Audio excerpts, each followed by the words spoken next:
So first things first, to remove the center console is to unscrew your shift knob, because, you know, otherwise, how are you going to get this thing out, right?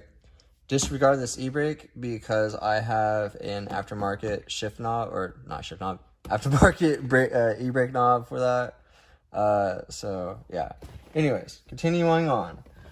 You'll need a small flathead screwdriver to pop out this coin tray, and then along with your drink holder.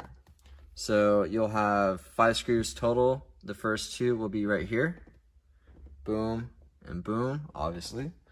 You'll have one right in here. I know that looks pretty bad. And then your last 2 will be this one right here, and then right here as well. That one looks pretty bad as well. I know, don't judge me. Also, as we are removing the center console, there are 2 switches for your windows. I've already got the first one out, but this one right here is being just a pain in my butt right now. Okay, now that we have the center console officially taken out, we're going to work on the panel. And all that takes is 1 screw right here, 1 screw right there, and all you do is pull straight forward, and it should just come out. The center panel has been disassembled, so it's time to move on to the next part. But before I do, I want to talk about these 3 switches real quick, because I've looked on to the Miata forum groups. There's nothing really talking about them specifically. So this is for future reference, for help, for anyone that needs it. I have seat warmers, as you can tell from the beginning of the video. These little clippies at the top, or nubs, I don't know what you would really say they are, but you need the flathead screwdriver to push them down, and the way you gotta get them out, you gotta push them out this way. Same thing goes for this one.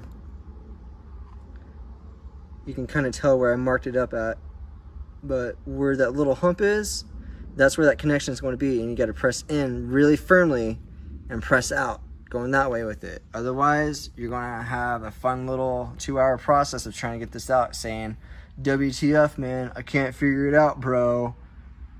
And yeah, that was me.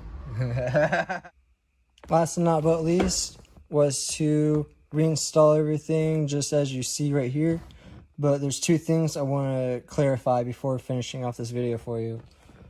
Your side panels that you get for the NC2 right here, they will fit. Trust me, they will fit. The only thing is that don't forget to screw them in right here, because I made the mistake of doing that and wondering why, you know, this guy was kind of sitting up a little high. And after that, all you do is snap it in place. Boom, looky there. And looks pretty good. Now, the second part I want to get into was the slider for this, because originally it would just stop right here. And as you can tell, I made a little slit, so that way, when I open it fully, it goes all the way through, because like I said, it would just stop right here, and that's how much room I would get, which, not a big deal. I wasn't really, you know, whatever.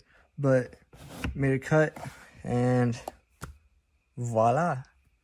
So all you do is screw in a hole right there, or put a screw in that hole right there, and then right there, and that's it, and you're done. Hope you enjoyed the video, and hope this was informational for you. Thanks.